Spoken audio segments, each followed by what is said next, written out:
jërëngeen jëf mbokku teewlukat yi téléspectateur ak internet yu télévision Mafatihul Bichri ñu ngi leen di nuyuwaat bu baax a baax rek di leen ziar comme à l'accoutumée rek saa su ne waxtu bu ne ci ni ñi àndee ak yéen ci programme télé bi yoon nag tey dañu daal di ñëw rek sekk waxtaan ak ki nga xamante ni amaana xëy na dootuñu ko présenté ti ci taxawaayam ak ni nga xamante ni amaana noonu lay gunge ñi nga xam ne tey ñoom ñoo di les sénégalais de l'extérieur mu di la diaspora sénégalaise muy wuyoo rek ci turu li nga xam ne moom moo di Souleymane Aliou Diallo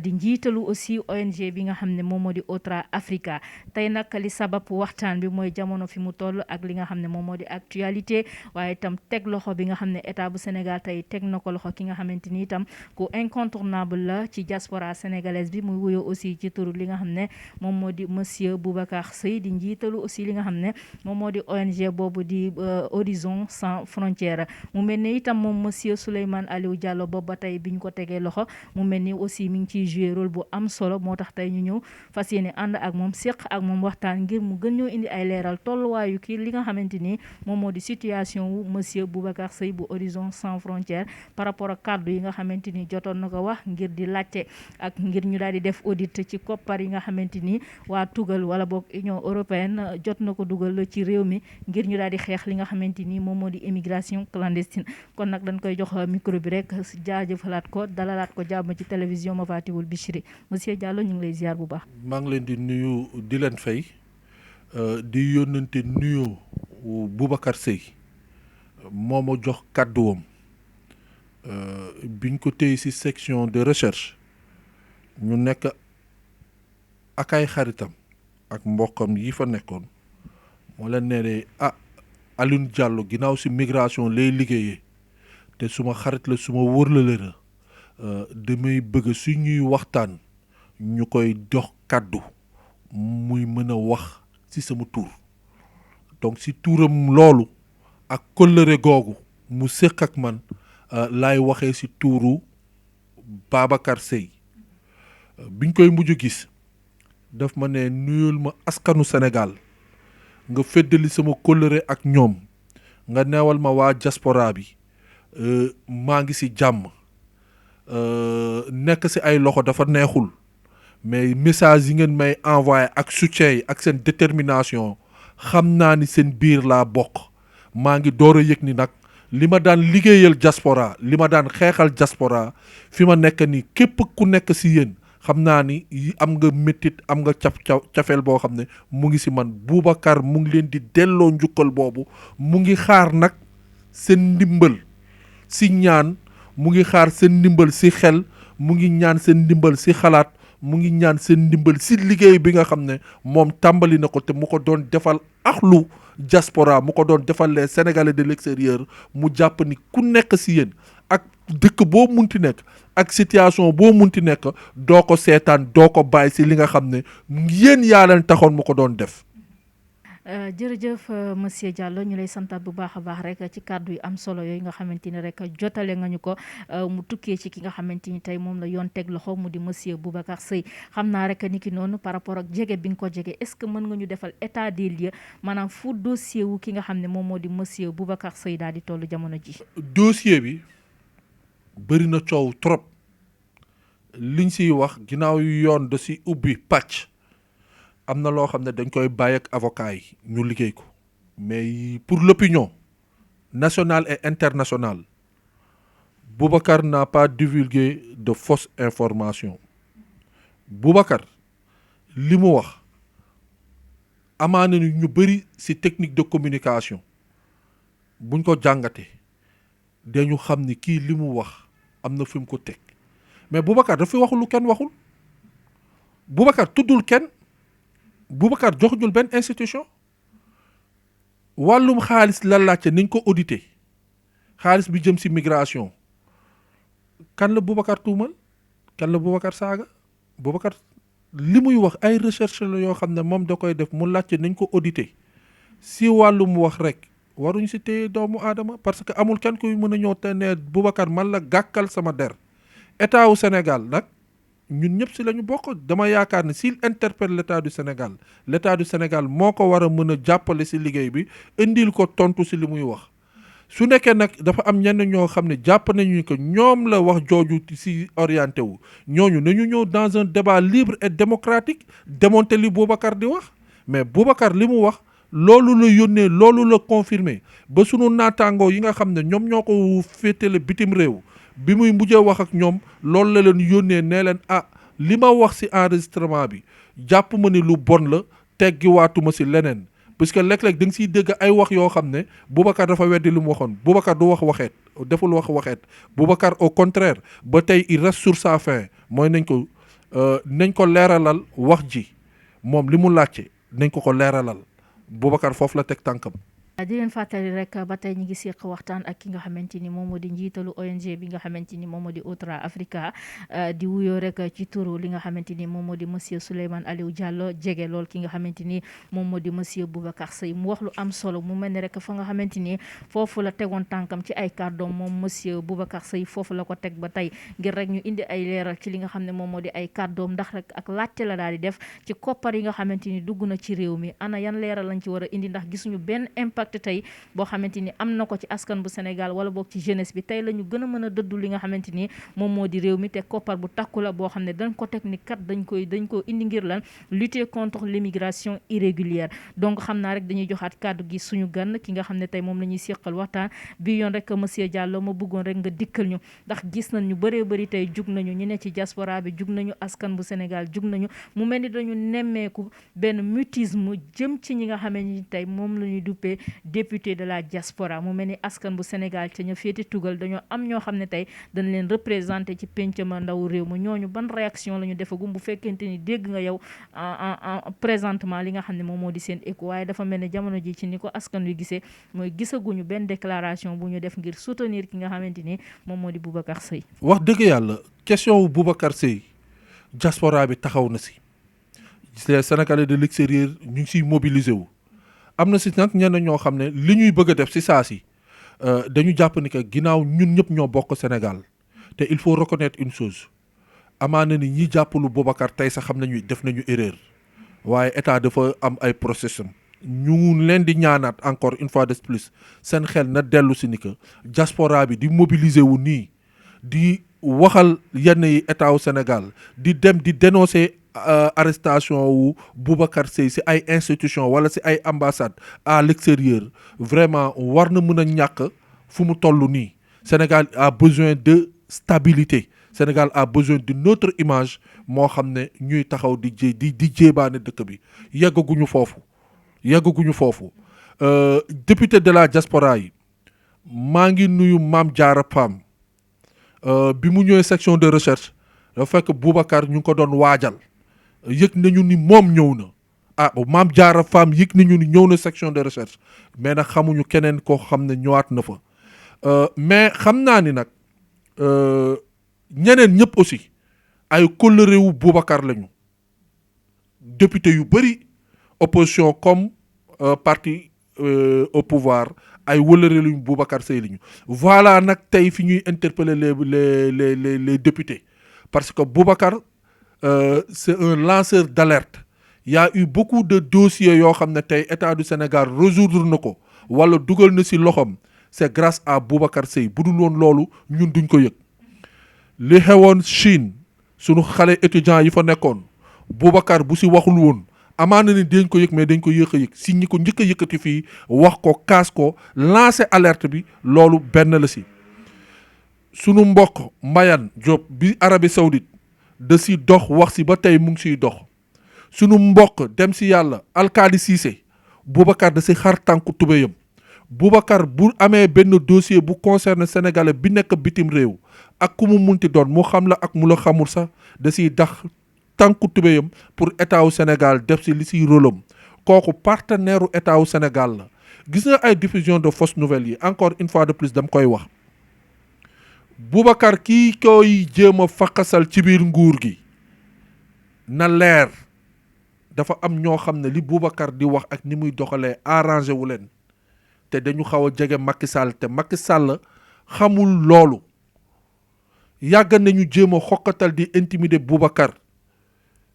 Boubacar kan moo xamul Boubacar pas-pasam ci question migration kan moo ko xamul ci àdduna bi kan moo ko xamul lan moo tax état wu Sénégal musuñu woo Boubacar toog waxtaan ak moom dimbali ko si li muy def parce que li muy def quelque part rôle la woon sa boo xam ne état waroon na ko def. gis na diggante boobu bu naqaree da si am ñoo xam ne Boubacar jege président neexu leen wala Boubacar di déggante ak président du seen arrangement ñoo ñan la nag ñooñu la ñu war a démasquer. Boubacar c'est pas un cagoulard politique nag dans l'art de participer au développement et à la vie de la cité Boubacar loolu lay def mais Boubacar bokkul si benn parti politique. man tey am na ñoo xam ne ñu ngi jug di waxal Boubacar muy parti politique di syndicat munuma leen ko tere officiellement man maa yore kàddu Boubacar mais munuma tere un politicien kuy waxal si Boubacar parce que amaana ni seqoon na dara moom ak Boubacar. syndicalistes yi bu dañu doon consulter Boubacar sur la question migration Boubacar est un Boubacar national donc député de la diaspora bu ñu ci duggee lii seen dossier la bu ñu xoolee aussi pour des intérêts de leur parti politique waruñu ci wax wala ils ont reçu des instructions de leur parti politique mënuñu ci wax kooku tamit duñ leen ci mere mais voilà un véritable dossier des Sénégalais de l'extérieur voilà un véritable dossier des Sénégalais de la diaspora nous tous muy parti au pouvoir bi député bi muy parti de l'opposition député bi muy ñeneen doomu alerteur d'alerte yi ñu xam ci àdduna bi yëpp voilà nag tey li nga xam ne mooy dossier bi nga xam ne diaspora yi ak sénégalais de l'extérieur fii nag la ñu war a mën a mobiliser wu wane suñu bopp xam ne nous sommes à l'unisson ñu bàyyi faagaagal yi. dafa am kenn ku ma interpellé nee ma dafa gis benn lettre benn contribution bu dugg mu am kenn koo xam ne dafa doon dingat Boubacar mais jël ci seen antenne bi di wax man mii di waxal tuuru Babacar ak collaborateur u Babacar yëpp dañu ne képp ku jege Babacar Seye képp kuy collaborer ak képp ku am sympathie wu Horizon Sans Frontières képp ku sentir ni que injustice lay jug dañu ñaan bu mu tontu kooku duñu divertir kooku noonu signé document boobu barki démb rek mu ngi ne nañu libéré Boubacar Seye document yaa ngi fi jéppi ko moo tax du mu tudd turam parce que diaspora bi da ko vomir donc ñun on va vers l'essentiel pour la libération de Babacar Seye ce n'est pas quelqu'un koo xam ne dafa envier Babacar buggoon nekk ci place u Babacar buggoon am pertinence u Babacar di mbubboo immigration te xamul luy immigration même bu ko xamee tamit waa diaspora bi gëmuñu ko ñun kooku duñu divertir dañu ñaan encore waa diaspora bi nañu remobiliser waat nañu concentrer wu sur l'essentiel est d'informer vrai dire la réalité faire en sorte que ñi jàppoon ni que Babacar seen noon la Babacar c'est pas un ennemi de l'État ñu xool nan lañ koy libérer loolu mooy wax ji. jërëjëf ñu koy santaat bu baax a baax rek di ko jaajëfal moom monsieur Souleymane Aliou Diallo di fàttali ni rek moom moo yor kàddu ki nga xam ne moom moo di monsieur Boubacar Seye bu Horizon Sans Frontières bu ñu àddoo rek jamono ji yoon teg ko loxo caabi daal di koy féete ginnaaw ci laajte fan la koppar yi nga xam ne teg nañ ko ngir xeex mbëkk mi ci réew mi moo tax tey yoon daal di koy teg loxo mu mel ni indi na ci nag ay leeral yu am solo ma bëggoon aussi mu wax ñu ban position la am ci ki nga xamante ni moom moo di monsieur Moïse Sarr ndax gis nañ ko sax si yenn média de la place ñu koy wax di ko laaj ba xam nekkul gàcce ci moom ñuy jàpp ku ci mel ni Boubacar Seye koo xamante ni acteur la di dimbali ñi nga xam ne ñoom ñoo di diaspora sénégalaise bi tontom mooy au contraire loolu la daal di wax au contraire moom jàpp na ni tey faaw mu daal di topp li nga xamante ni moom la Boubacar Seye wax jàppee ko diffusion de fausses nouvelles xam naa foofu monsieur Diallo faaw ñu laaj la ban avis nga am ci réaction ki nga xam ne tey moom moo di Moïse Sarr. dama ko dégguma ko donc damay xaar ba gis loolu dégguma ko kiiwuma ko waaye su nekkee moom moo wax loolu na xoolaat bu baax lan mooy mission am kon lan mooy rôle am kon am na lu ma bàyyi gannaaw defe naa ni tey moom moo waroon nekk médiateur dossier bi moom mooy secrétaire d'État au Sénégalais de l'extérieur et Boubacar est un partenaire moom ak Boubacar xamante nañu xam na Boubacar ban engagement ak ban détermination su merewul Boubacar même bu meree Boubacar même si se sent ciblé par Boubacar aujourd'hui posture homme d'État am intelligence intellectuelle am dans ce dossier waroon na mun tax mu am un peu de raison garder mu def ci dossier bi lu koy grandir moom du loo xam ne buñ ko ci déggee dañ ko ciy jéppi man loolu laa yaakaar mais nag bugguma di def de l'affirmation gratuite tant que dégguma muy Sarr wax ci bugguma sax di tudd turam parce que damay moytu di ko tooñ mais moom je l'interpelle na jël dossier bi c'est un dossier des Sénégalais de l'extérieur may rappeler rek nag nguur du loo bëgg rek ngay am du lu la neex rek ngay am parce que léeg-léeg nga teg dara loo xam ne ñeneen ñi ànduñu ci yow yaay am intelligence su étatique fexe ñooñu nga am consensus dama lay jox yenn exemple rek par rapport à la question migratoire dialogue national bi mu ngi fi ñun acteurs yi xamante nañu tamit gisuñu ci suñu bopp parce que man su ma xamoon kan moo ñu fa toogal su may waxtaan mën naa jox li ma sama participation ci dialogue bi ma jox ko kooku ne ko lii ak lii ak lii ak lii dina doon contribuer ci dialogue bi Covid-19 bi am na fi les forces vives de la nation on les a reçus à la présidence su ma xamoon kan moo ciy dem ma ne ko boo demee waxal lii ak lii ak lii président ci question bi mais xaw ma ko et pourtant y a des gens très bien am niveau intellectuel étatique mës a représenter état xam dossier bi temps en temps ma cité si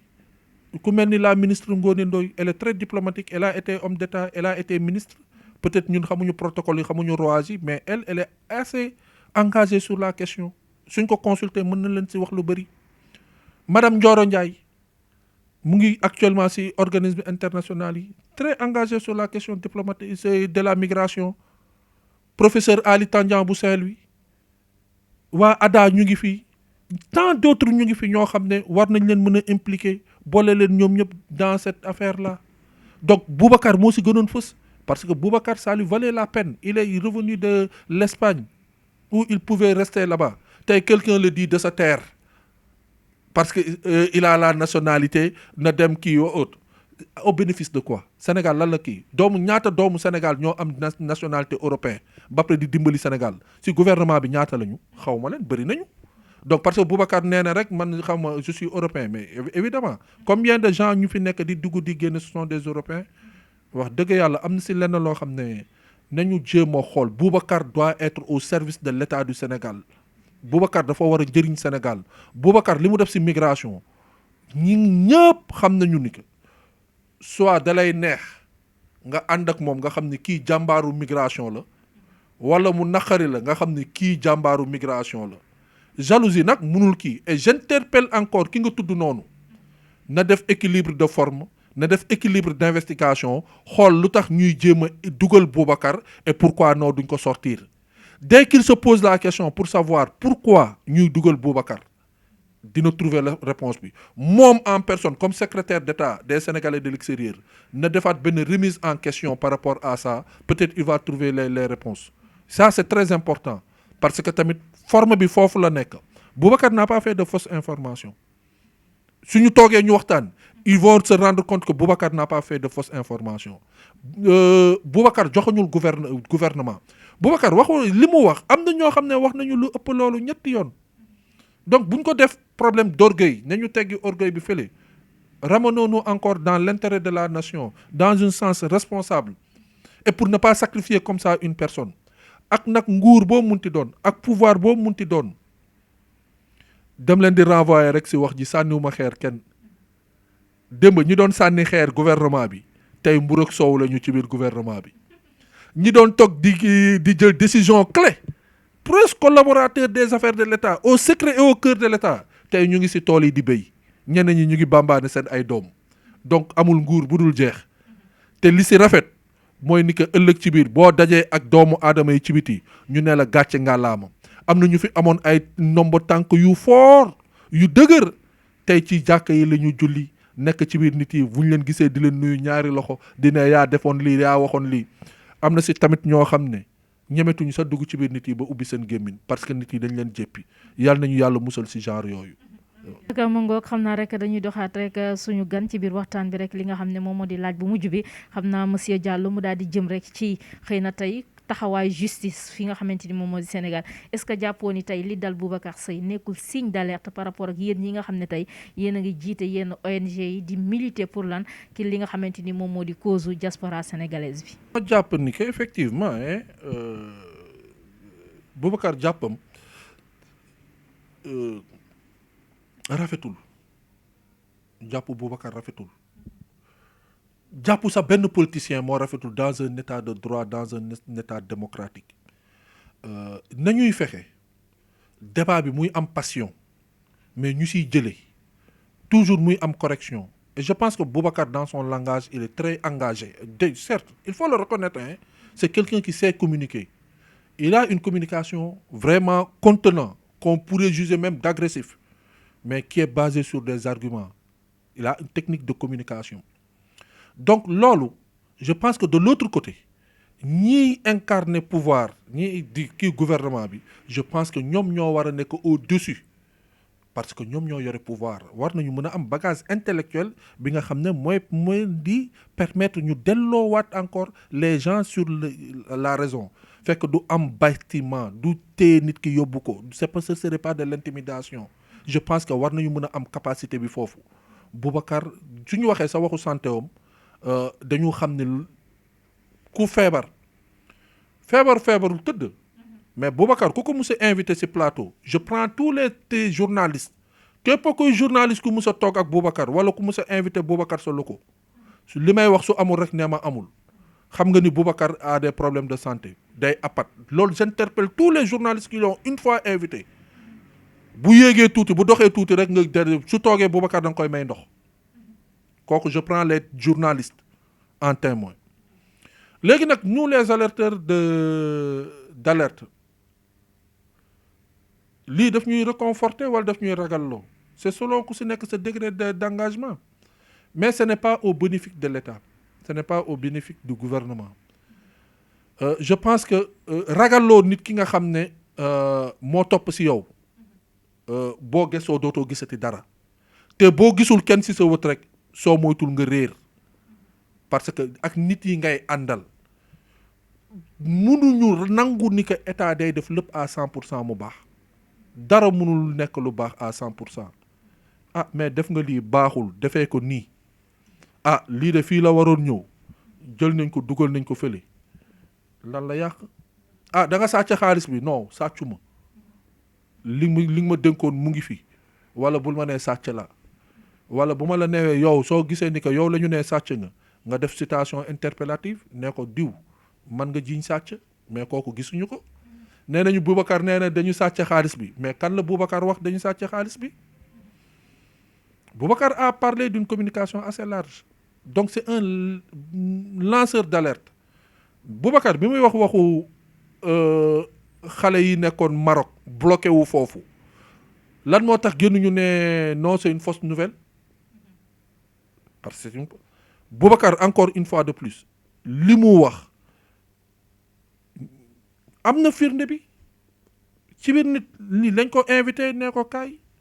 côté boobu erreur la encore une fois de plus nañu nangu buñ ko def affaire orgueil nañu nangu ni que juum nañu ci interprétation li mu waxoon mooy ni que délai entre représentante bi ak kan la juumte la foofu effectivement Boubacar a été reçu par la représentante de l'Union européenne bi mu waxtaaloon jour boobu ci waxtaan bi encore une fois de plus